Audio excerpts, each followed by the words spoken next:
नहमदुहु व नुसल्ली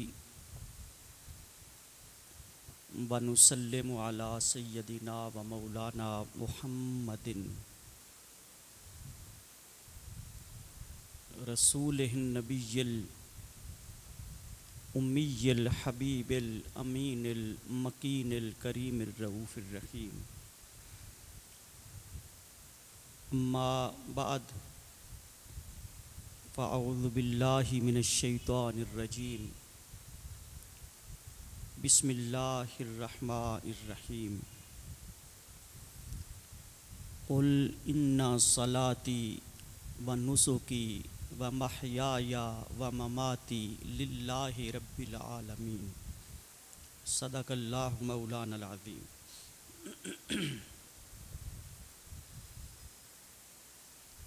अल्लाह रब्बुल इज़्ज़त की तौफ़ीक़ ख़ास और आका करीम रऊफ़ुर रहीम सल्लल्लाहु अलैहि व आलिहि वसल्लम के कदमैन शरीफ़ैन के तवस्सुल से आज हम दरसे कुरान की इस बाबरकत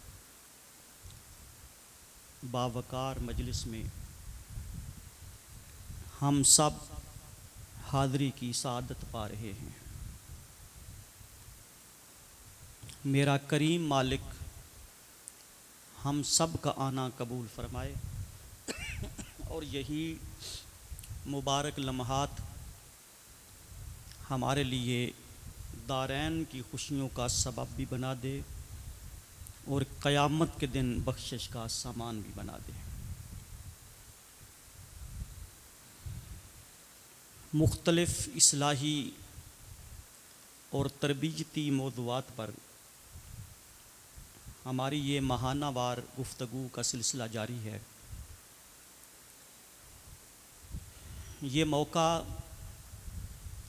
चूँकि ईद उल अज़हा की आमद है और सैयदना इब्राहीम अलैहिस्सलातु वस्सलाम की एक अज़ीम सुन्नत का अहया होने वाला है, जिसको हम उर्फ़ आम में कुर्बानी के नाम से याद करते हैं। मौका की मुनासबत से आज चंद ज़रूरी बातें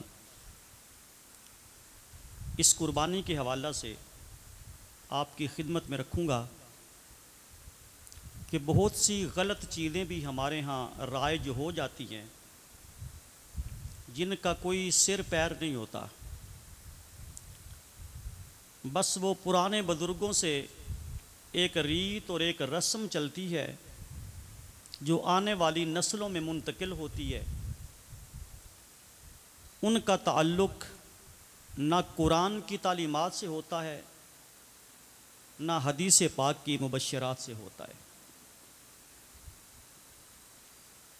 सबसे पहले तो ये बात गौर कर लें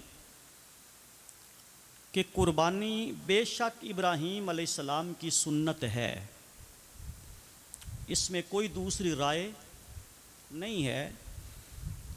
लेकिन हमारा वास्ता और हमारा ताल्लुक़ फ़कत आपकी सुन्नत तक महदूद नहीं, बल्कि हुज़ूर अलैहिस्सलातु वस्सलाम की उम्मत के हर साहिब निसाब पर ये कुर्बानी वाजिब का दर्जा रखती है। ये कुर्बानी असल में क्या है? वाजिब है, लेकिन हर शख्स पर नहीं। हुजूर के हर उम्मती पर या हर कलमा पढ़ने वाले मुसलमान पर कुर्बानी वाजिब नहीं है। जिस तरह बकिया चीज़ों का कुछ निसाब होता है कि अगर वो निसाब पूरा हो तो वो चीज़ें वाजिब और फ़र्ज़ होती हैं, अगर निसाब पूरा ना हो तो वो चीज़ें वाजिब और फ़र्ज़ नहीं होती। जैसा कि ज़कात है। इस्लाम के अंदर ये जो चार अमाल है ना, बिलखसूस नमाज, रोज़ा, हज और ज़कात, ये जो पहले दो अमल हैं नमाज और रोज़ा ये हर अमीर गरीब पर फर्ज है। नमाज और रोज़ा ये तो किसी को माफ़ी नहीं, कोई अमीर है कोई गरीब है, किसी नहज पर भी है, उस पर पंजगाना नमाज और माह रमज़ानुल मुबारक के रोज़े फ़र्द हैं। लेकिन दूसरे जो दो अमाल हैं, ज़कात और हज शरीफ बैतुल्लाह का, ये हर मुसलमान पे फ़र्द नहीं, ये हैं साहिब इस्तात पर, जो ताकत रखता हो, जो ज़ादे राह रखता हो, जो खर्च रखता हो। एक मिसाल दे के आगे गुजरूंगा कि ज़कात को ले लीजिए। ज़कात हर बंदे पर वाजिब फ़र्द नहीं है, जो साहिब नसाब है उस पर ज़कात फ़र्द है, जिसके पास ये निसाब मौजूद नहीं उस पर ज़कात वाजिब और फ़र्द नहीं होती। इसी तरह कुर्बानी का भी एक नसाब है, चूंकि ज़कात के अंदर सोना भी शामिल है, 7.5 तोला और 52.5 तोला चांदी शामिल है। मगर कुर्बानी वाला बंदा जिस पर कुर्बानी वाजिब होती है, कम अज कम उसके पास 52.5 तोले चांदी जितनी मालियत मौजूद होनी चाहिए।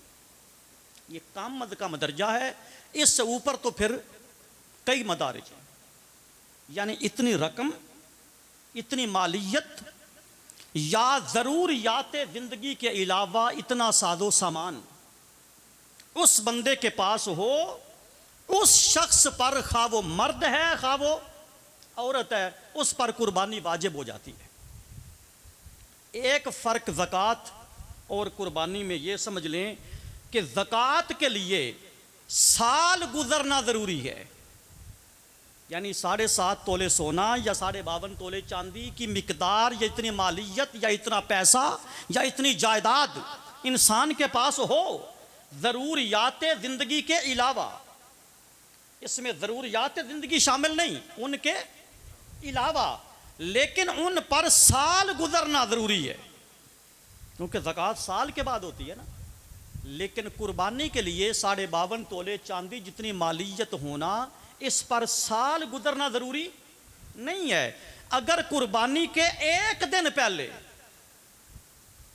यह बात समझने वाली है, अगर कुर्बानी के 9 ज़िलहज को अगर उसके पास इतना माल आ गया है, इतनी जायदाद, इतनी मालियत का वो मालिक बन गया है, तो साल गुजरने का इंतजार नहीं होगा, अगले दिन उस पर कुर्बानी करना वाजिब हो जाएगी।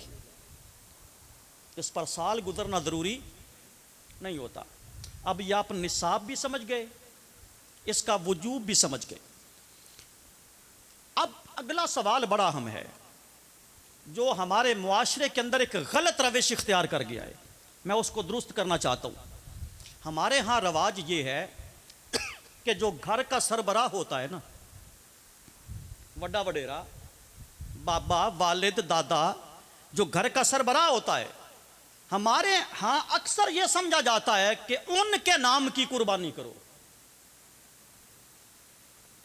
याद रख लें कि कुर्बानी का ताल्लुक सरबराही के साथ नहीं,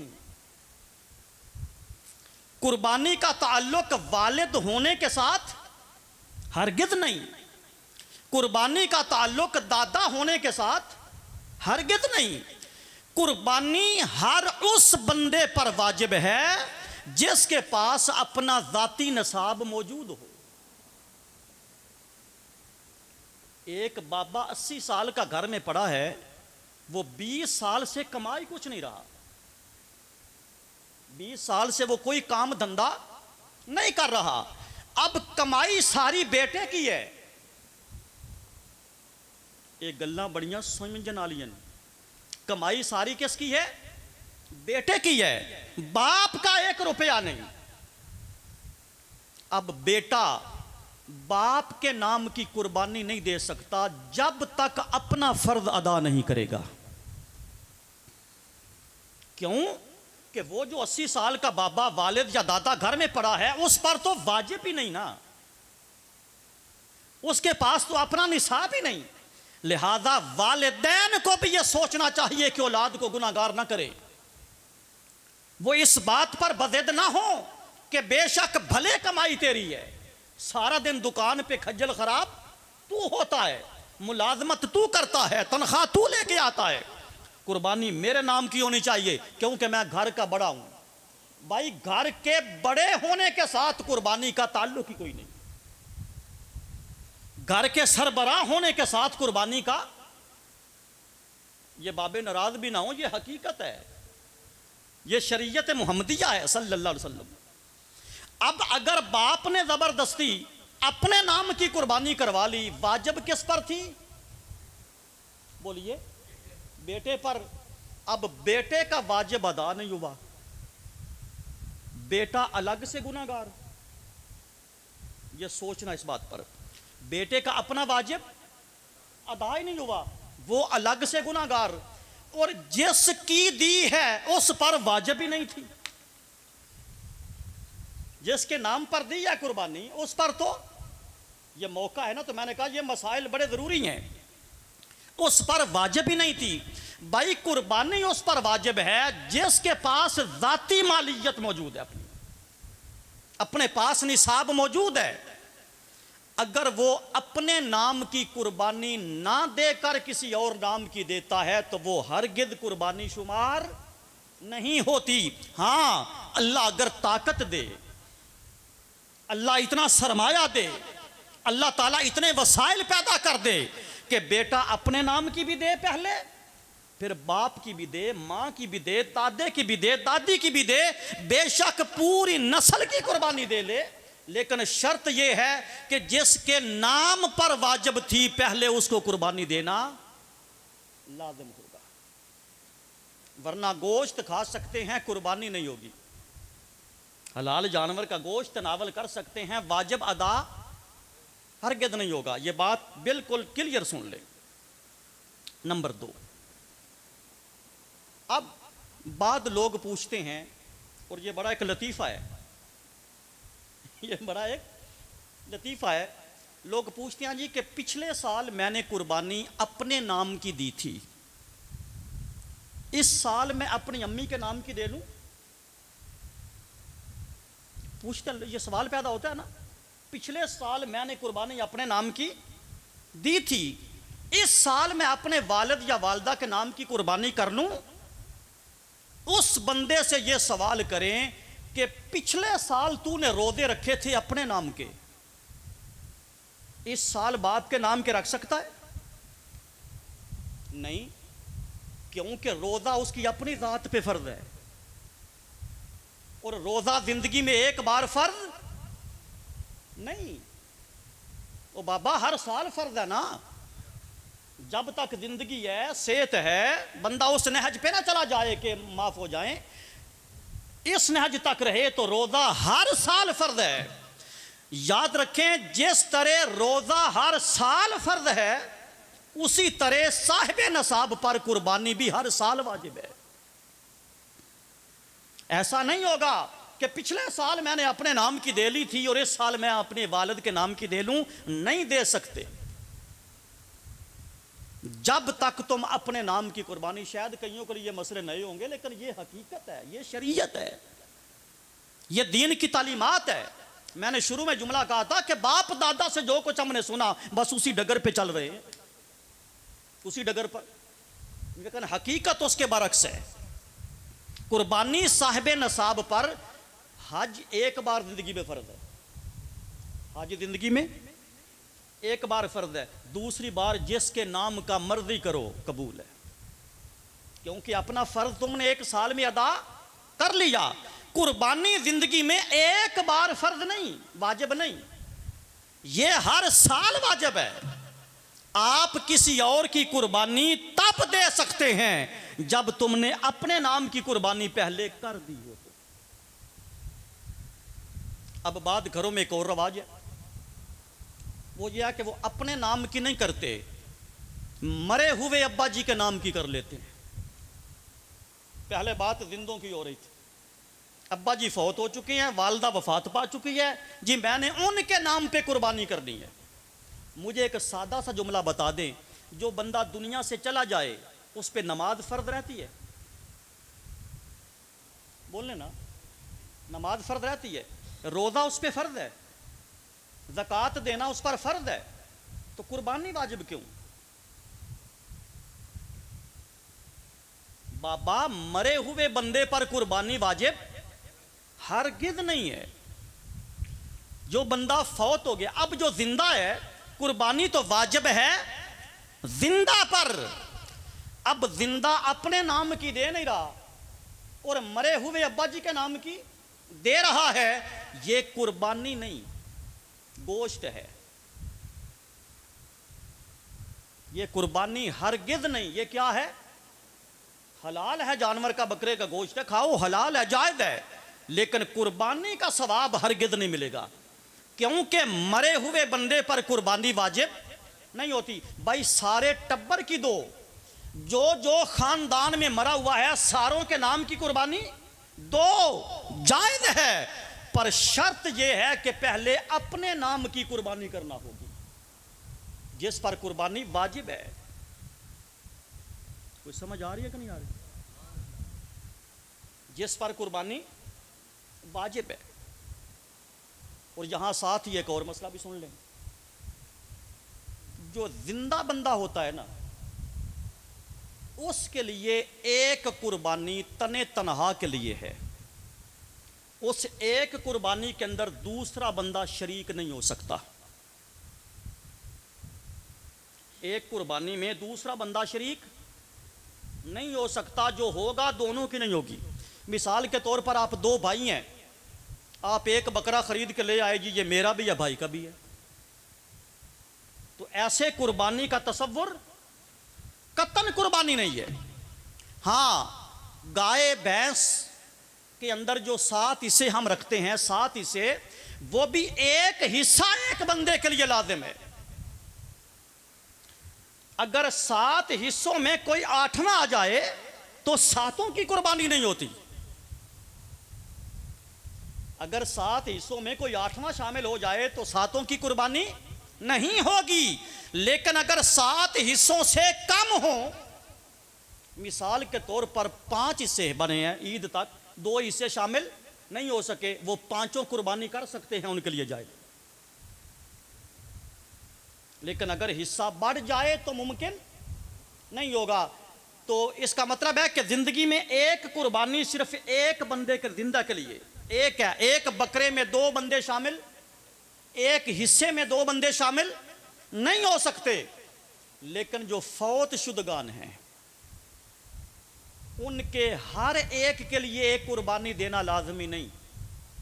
पैसे हैं तो 2, वसाइल हैं तो 2, नहीं तो आसान तरीका है कि एक बकरा लो, उसके गले पे छुरी चलाओ, दुआ मांग दो, बारी ताला नान का दाद का से जो रिश्तेदार फोत हुए हैं सबको इसाले सवाब करता हूं, वो एक बकरा सबको काफी हो जाए।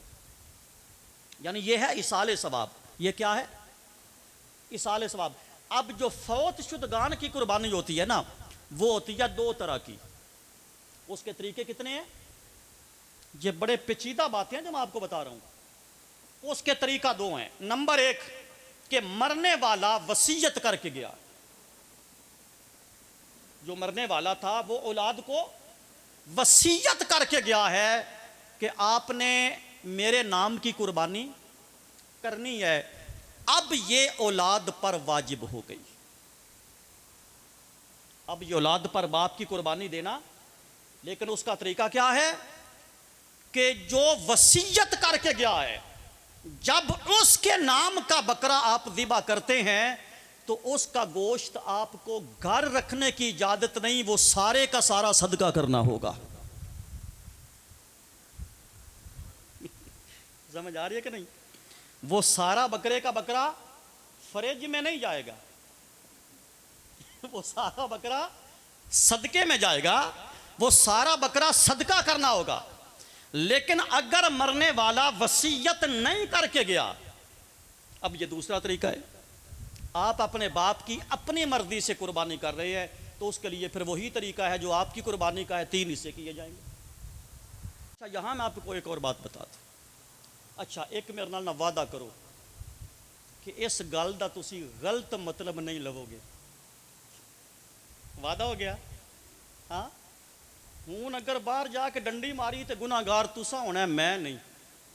मैं तो दसना शरी मसला क्यों बताने की ज़रूरत इसलिए है कि लोग आजकल बड़ा जोर इस पे दे रहे हैं जी कि कुर्बानी के जानवर के जो हम 3 हिस्से करते हैं ना गोश्त के, एक हिस्सा अपनी रखते हैं, एक अपने रिश्तेदारों को देते हैं, तीसरा मोहल्ले के मसाकीन गरीबों को देते हैं।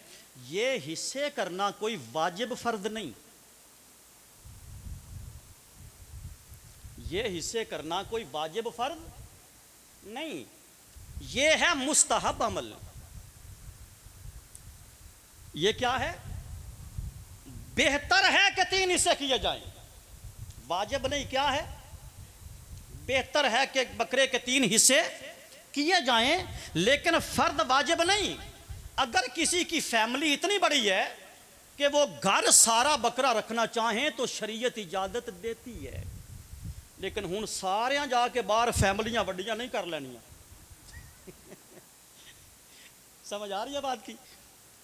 वो जिनकी फैमिली खानदान इतना बड़ा हो कि वो बकरा मसा उन्होंने 2 टाइम पूरा आ जाए, 1 टाइम पूरा आ जाए, तो वो सारा बकरा भी घर रखने की इजाजत है। फर्द वाजिब नहीं, मुस्तहब है।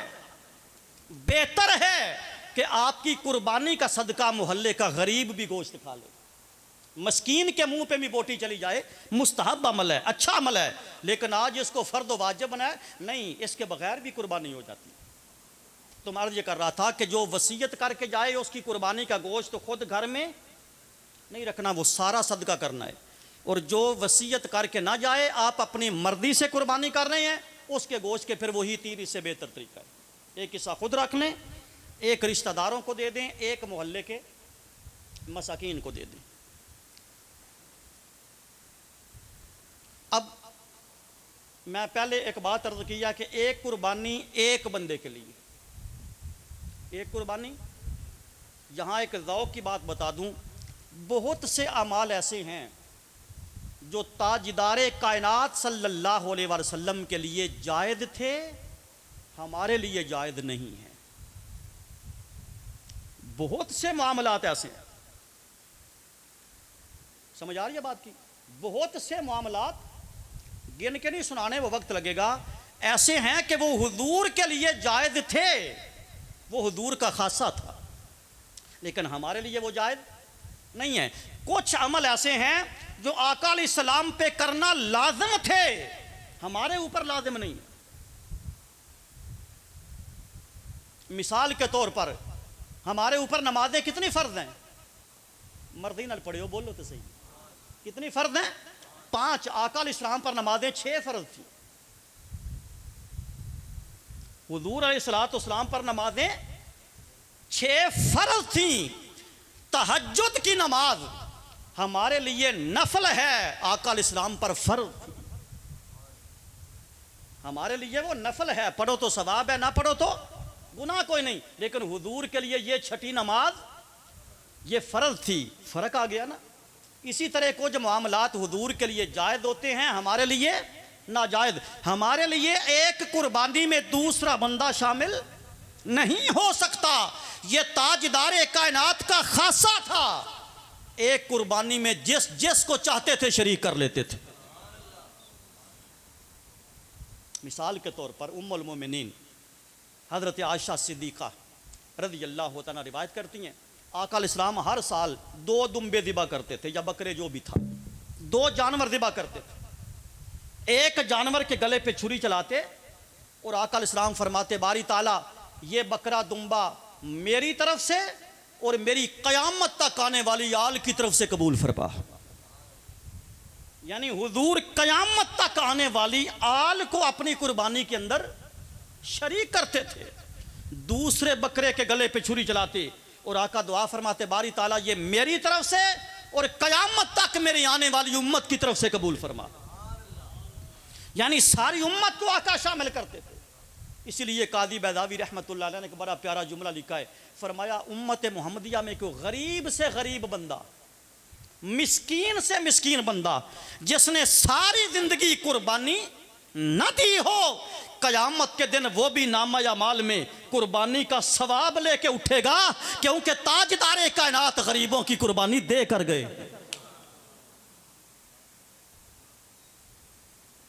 यहां एक बात गोश गुजार कर दूं, रिकॉर्डिंग हो रही है, शायद कोई बार सुने तो उसके दिल पर असर कर जाए। अब हुजूर हमारे नाम की कुर्बानी देते थे कि नहीं? जी देते थे। जिनको अल्लाह ने ताकत दी है, जिनके पास वसाइल हैं, जिनके पास ज़राए हैं, उनका हक नहीं बनता कि वो कभी हुजूर के नाम की कुर्बानी भी दे दें। हालांकि हुजूर को ये अमल इतना पसंद था, ताजदारे कायनात को ये अमल इतना पसंद था कि ताजदारे कायनात ने वक्ते विसाल मौलाए कायनात सैयदना अली और मुर्तदा को वसीयत की थी। फरमाया अली कभी एक कुर्बानी ना करना, हमेशा 2 कुर्बानियां करना। और हजरत फातिमा फरमाती है पर अली पाक ने ता हयात, दीगर सहाबियात से भी रिवायत है, ता हयात अली पाक 2 बकरे मेंढे दुम्बे जो भी था लेके आते थे, एक कुर्बानी अपने नाम की करते थे, एक हुजूर के नाम की करते थे। तो हमारा भी हक है, जो साहिब सरवत है, मैं हर बंदे की बात नहीं कर रहा, साहिब सरवत बंदा। अच्छा अब आइए इस दूसरे एंगल की तरफ, जो अमीर बंदा हो, साहिब सरवत हो, साहिब नसाब हो, 52.5 तोला चांदी की मिकदार के मुताबिक मालियत उसकी मौजूद हो, उस पर तो कुर्बानी है वाजिब। और कुछ लोग खुद साख्ता वाजिब कर लेते हैं, उन पर कुर्बानी वाजिब नहीं होती, लेकिन वो कुर्बानी अपने ऊपर वाजिब कर लेते हैं। मिसाल के तौर पर किसी को शौक है कि मैं ईद के दिन कुर्बानी करूं, उस पर वाजिब नहीं थी, उसने किसी से पैसे लिए, जहां से भी अरेंज किया, वो बकरा खरीद कर कुर्बानी की नीयत से वो घर ले आया। जब वो कुर्बानी की नीयत से बकरा खरीद कर ले आया है ना, अब उस पर कुर्बानी करना वाजिब हो गई है। अब ये खुद साख्ता वाजिब है ना अल्लाह ने तो नहीं की, खुद कर रहे हैं, उस बंदे पे कुर्बानी करना वाजिब हो गई है। जिस तरह नफल इबादत है ना, नफल पढ़ते हैं ना, जब तक नफल नीयत ना लें, अल्लाह अकबर कहकर हाथ बांध ना लें, वो नफल हैं। और जब आपने अल्लाह अकबर कहकर हाथ बांध कर नफल शुरू कर दिए, अब वो नफल नहीं रहे, अब उनका मुकम्मल करना तुम पे वाजिब हो गया है। समझ आ रही है कि नहीं आ रही? अब उनका अमल करना, मुकम्मल करना तुम पर वाजिब हो गया। इसी तरह जनाजा नमाज फर्ज किफाया है, लेकिन जब नियत अल्लाह अकबर हो जाती है तो फर्ज ऐन हो जाता है, अब उसका मुकम्मल करना फर्ज हो जाता है। तो इस तरह जो बकरा लेके आप तो नफली तौर पे लेके आए, लेकिन जब आपने नियत कुर्बानी की कर ली तो फिर वो कुर्बानी आप पर वाजिब हो गई। लेकिन उसमें भी एक फ़र्क है, अमीर और गरीब की कुर्बानी में एक फ़र्क है। मिसाल के तौर पर ईद से पहले अमीर भी बकरा लेके आया है, उस पर तो वाजिब थी, गरीब भी बकरा लेके आया है, अब उस पर भी वाजिब हो गई, उस पर वाजिब हो गई। अब फ़र्क यह है कि अगर ईद से पहले वो बकरा मर जाए, ऐसे भी तो मुमकिन है ना, बकरा बीमार हुआ, बकरा मर गया, या गुम गया, या चोरी हो गया, 3 ही काम हो सकते हैं, या मर सकता है, गुम सकता है, या चोरी हो सकता है। अब बंदा साहिब निसाब है, बंदे पर कुर्बानी वाजिब थी, उसके लिए वाजिब है कि वो दूसरा बकरा खरीदे, उसे छुट्टी नहीं होगी, उसे माफी नहीं होगी, उसके लिए वाजिब है, लाजिम है, वो दूसरा बकरा खरीद के लाए। अब वो दूसरा बकरा खरीद कर ले आया, वो पहला भी मिल गया, दूसरा बकरा भी ले आया और पहला भी मिल गया। अब लाजम है कि दोनों को ज़िबा करे। समझ आ रही है कि नहीं आ रही? अब लाजम है कि वो दोनों बकरियों को ज़िबा करेगा। यह है अमीर का तरीका।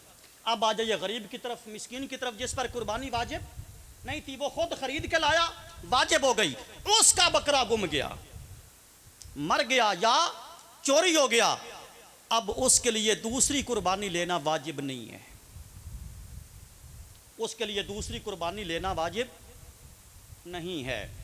इसके साथ जुड़वा एक और मसला।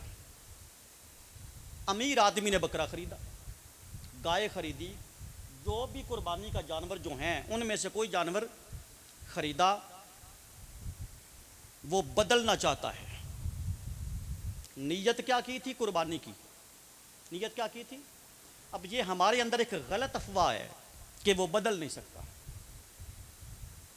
आलमगीरी को उठाइए, शामी को उठाइए, जो मर्दी फतावा उठाइए, हर किसने लिखा है कि अमीर आदमी बकरा खरीद के लाया, अगर वो बकरे को बदलना चाहता है कि मैं इसे बेचकर कोई और जानवर खरीद लूं, उसे इजाजत है।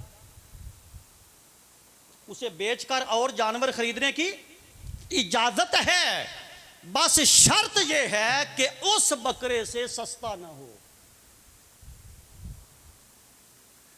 कोई गलना पल्ले पे आ रही है ना? नहीं। शर्त यह है कि पहले बकरे से यह बकरा दूसरा सस्ता ना हो। बिल फर्ज सस्ता ले आया है, उसका हल भी है।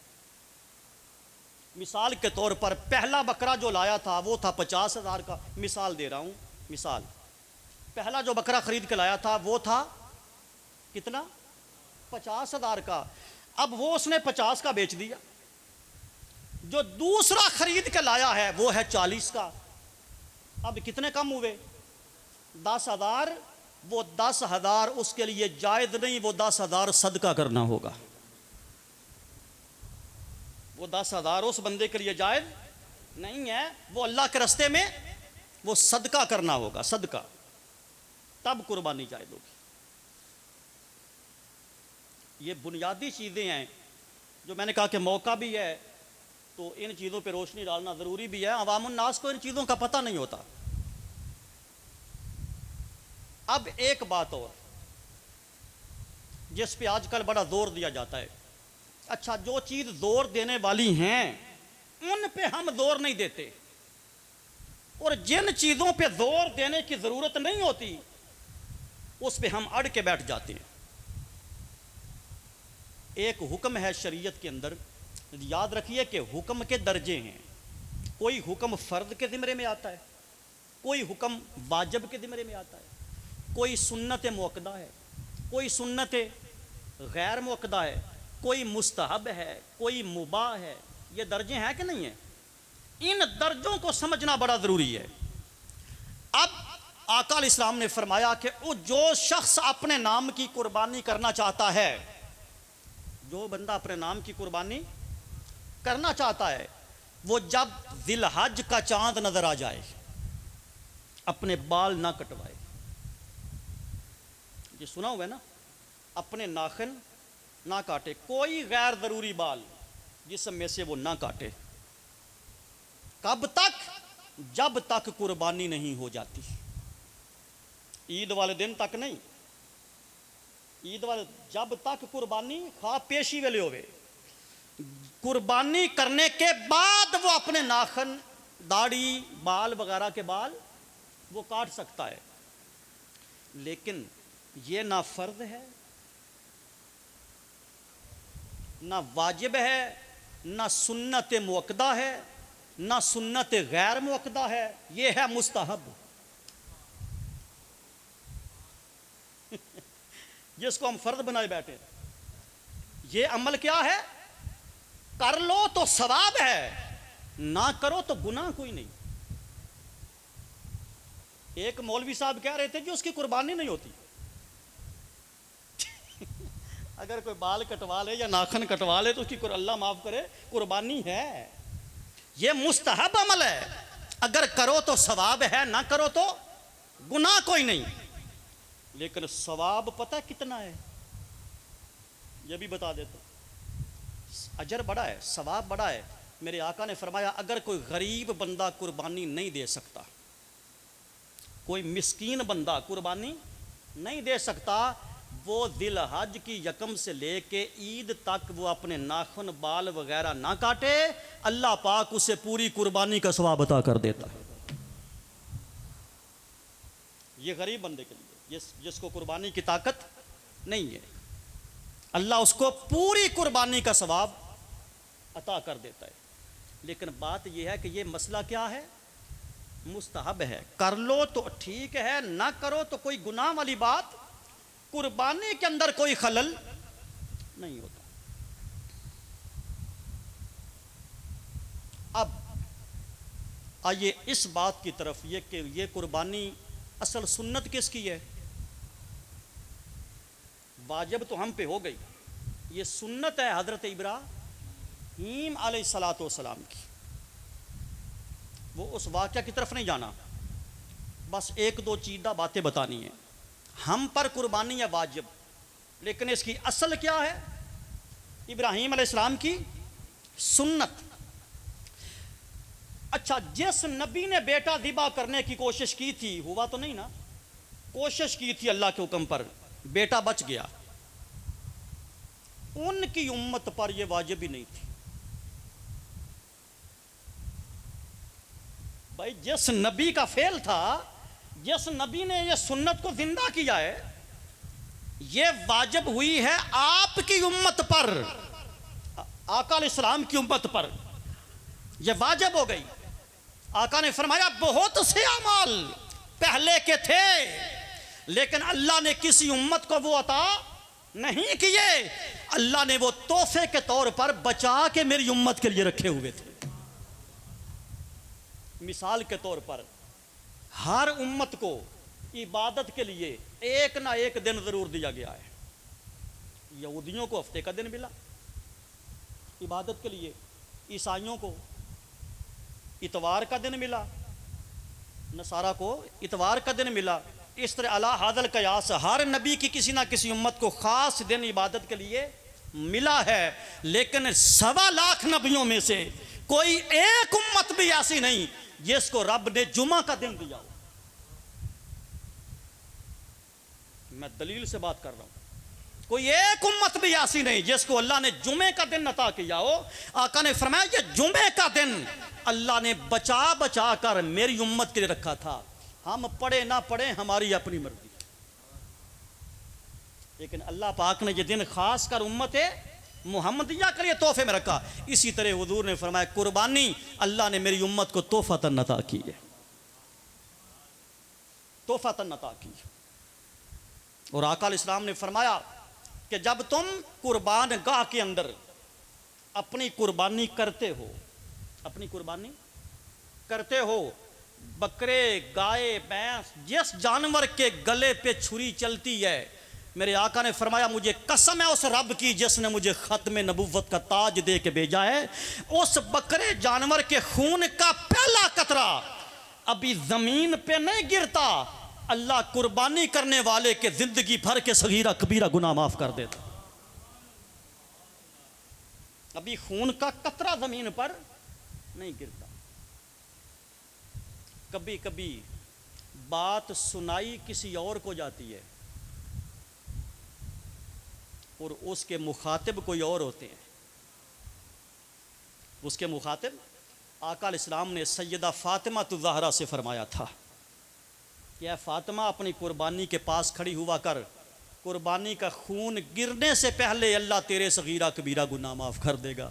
अब कोई मुसलमान कलमा पढ़ने वाला फातिमा ज़हरा के बारे सगीरा का गुनाह का भी सोच सकता है? नहीं, फरमाया बेटी को था, समझाया आपको है। सुनाया बेटी को था, समझाया आपको है। क्या आप कुर्बानी के पास खड़े हों और कुर्बानी के जानवर सबसे बेहतरीन तरीका जो कुर्बानी का है, हजूर ने फरमाया वो ये है कि अपने हाथ से ज़िबा करो। कुर्बानी का सबसे अफजल तरीका क्या है? अपने, कई चीज़ें ऐसी हैं जो हमें अपने हाथ से करने का हुक्म है लेकिन हम नहीं करते, मिसाल के तौर पर घर में कोई मर जाए ना तो गुस्ल देना मौलवी साहब का काम नहीं,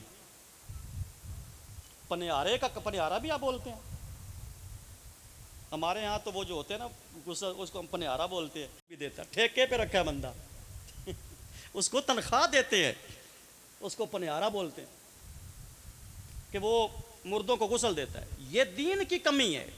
आका इस्लाम ने फरमाया वालिद मर जाए हक है कि बेटा गुस्ल दे, बेटा फौत हो जाए बाप जिंदा है वो अपनी रहमत वाले हाथों से खुद गुस्ल दे, चच्चा मर गया है भतीजा गुस्ल दे, भतीजा मर गया है चच्चा गुस्ल दे, यानी कोई अपना करीबी बंदा गुस्ल दे ते सानू मैयत को डर होंगे।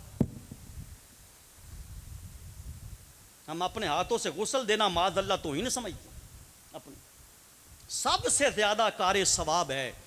ये हुजूर ने क्यों फरमाया, उन्होंने हदीस याद आ गई, ये सुना दें या तुसी पचा जाओ थे।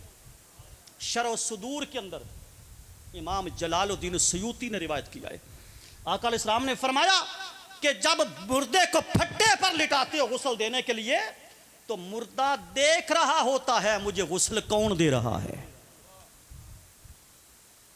अगर आम मुर्दे की जिंदगी का ये आलम है तो फिर सोचो गौसल वरा की जिंदगी का आलम क्या होगा। अगर गौसल वरा का आलम ये है तो फिर सोचो मोहम्मद मुस्तफ़ा की जिंदगी का आलम क्या होगा। तो समझ आ, इसी तरह हुक्म है कि कुर्बानी अपने हाथ से ज़िबा करो, और अगर तुम अपने हाथ से ज़िबा नहीं कर सकते तो फिर कम अज कम कुर्बानी के पास खड़े हों। और याद रखिए कि जो कसाब होता है ना, जो आपकी कुर्बानी ज़िबा करने के लिए आता है, जाहिर है कि आपने उसको उजरत देनी है, आपने उस कसाब को पैसे देने हैं। आप पैसों के बदले ना कुर्बानी का गोश्त देते हैं, दे सकते हैं। अगर आपने पैसों के बदले उसे कहा है आधा किलो गोश्त ले जा, किलो गोश्त ले जा, वो कुर्बानी नहीं है,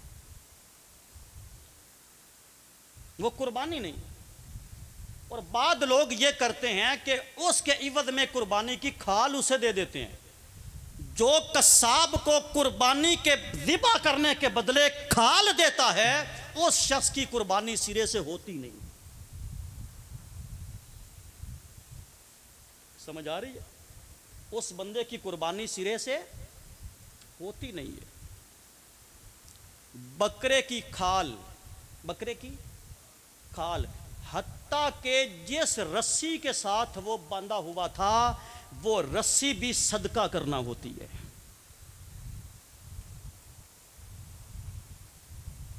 जनाब ये शरीयत है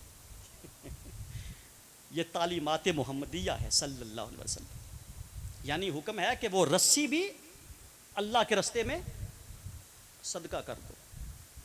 हाँ, कुर्बानी की खाल को आप अपने इस्तेमाल में ला सकते हैं, बेचकर पैसे नहीं। भाई आप कहें कि मैं कुर्बानी की खाल बेचकर खुद कोई चीज़ ले लूँ, नहीं। कुर्बानी के पैसे आप इस्तेमाल नहीं कर सकते, वो करना होंगे सदका। किसी को भी दें, वो आपकी मर्जी, सदका। लेकिन अगर आप खाल इस्तेमाल करें, उस खाल का आप जाए नमाज बनवा लें, जायज़ है, बन जाता है। उस खाल का आप मस्कीदा बनवा लें पानी भरने के लिए, मस्कीदा जायज़ है। यानी ऐसी चीज़ जो खाल से बन जाए और वो आप अपने इस्तेमाल के अंदर ला सके, वो चीज़ बनवा के आप घर इस्तेमाल कर सकते हैं। खाल के पैसे आप हरगिज़ घर इस्तेमाल नहीं कर सकते। एक चीज़ और ध्यान में रखिएगा, ये जो जिन जानवरों के अंदर 7 हिस्से होते हैं ना, जिन जानवरों के अंदर, ऊंट के अंदर, गाय के अंदर, भैंस के अंदर, भैंसे के अंदर कितने हिस्से होते हैं? 7 हिस्से। याद रखिए हुक्म ये है कि ये 7 हिस्से तोल कर बराबर बराबर तकसीम किया जाए। हम तो अंदाज़ा लगा लेते हैं, 7 ढेरियां बना दो, अपनी अपनी मल लो। ये मुहतसिन तरीका नहीं है। ये पसंदीदा तरीका। हक ये है कि सारे गोश्त को तोल कर 3 हिस्सों में तकसीम किया जाए, 3 हिस्सों में तोल कर तकसीम किया जाए। अगर किसी एक के दिल के अंदर भी बेईमानी का शायबा तक भी आ गया, सातों की कुर्बानी सत्यानाश हो जाएगी। अगर किसी एक बंदे के दिल में भी विश्वास आ गया तो सातों की कुर्बानी पर पानी फिर जाएगा। इसी तरह इसके साथ एक और मसला सुनिए। कुर्बानी के जानवर में आप अकीके का हिस्सा भी डाल सकते हैं। क्यों? कुर्बानी भी अल्लाह के नाम पे ज़िबा करनी है और बच्चे का अकीका भी अल्लाह के नाम पे ज़िबा करना है। मिसाल के तौर पर 5 हिस्सेदार हैं कुर्बानी के, तो 2 हिस्से अकीके के भी शामिल कर सकते हो, या 2 हिस्से हैं कुर्बानी वाले, 5 हिस्से आप अकीके के भी दाखिल कर सकते हो। मतलब कि अकीका और कुर्बानी आपस में मिल सकते हैं।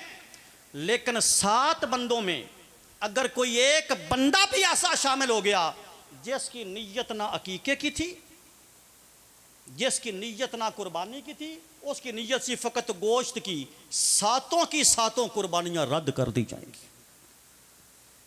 यानी 2 नीयतों में एक नीयत का होना लाजमी है, लाजमी। मैं बात को ख़त्म करने की तरफ ला रहा हूँ इख्तिसार के साथ। कुर्बानी नमाज ईद से पहले जायज़ नहीं है। ये नहीं कि पूरे चन्योट की मस्जिदों में ईद हो गई तो तब नहीं। शहर के अंदर एक मस्जिद में भी ईद पढ़ी जाए, एक मस्जिद में ईद की नमाज हो गई है, कुर्बानी का वक्त शुरू हो गया है। सारी मसाजिद की नमाजें होना ज़रूरी नहीं है। यानी एक मस्जिद के अंदर नमाज होना शर्त है। शहर के अंदर एक मस्जिद के अंदर नमाज हो गई ईद की, आप कुर्बानी कर सकते हैं। उससे पहले कुर्बानी आपने नहीं करनी।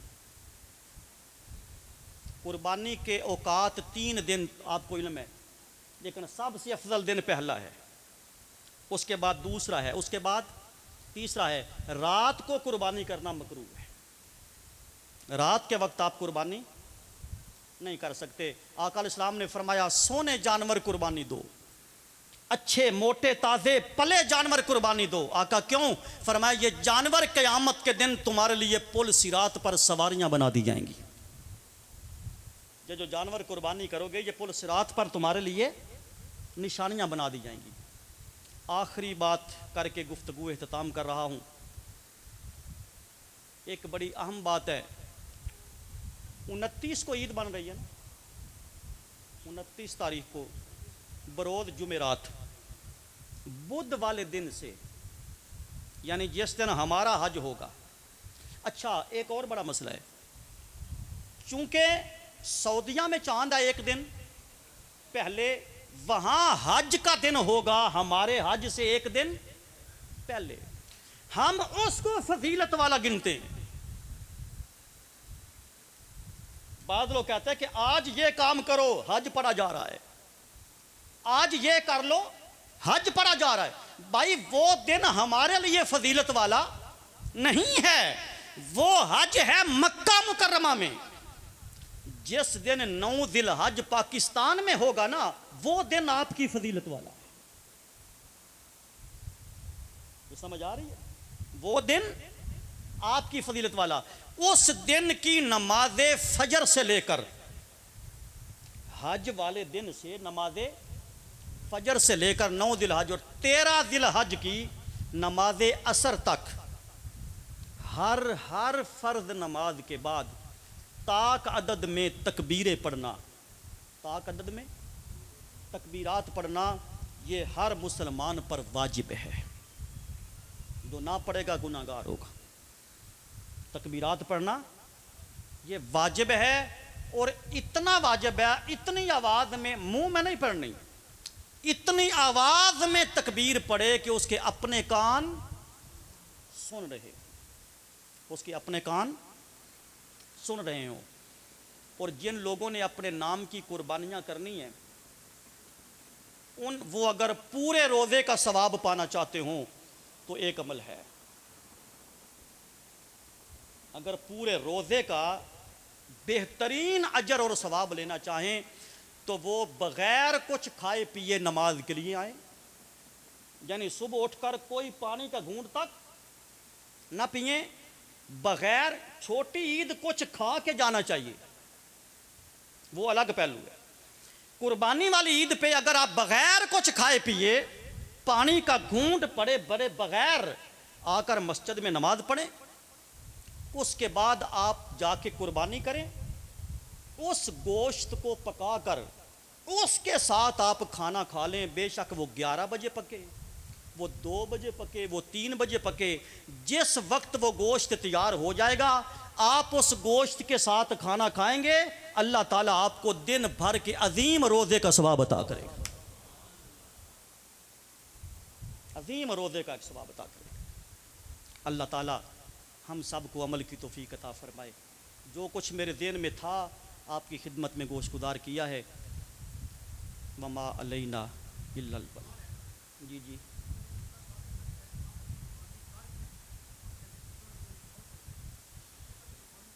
जी, वो तो मैंने बता दिया।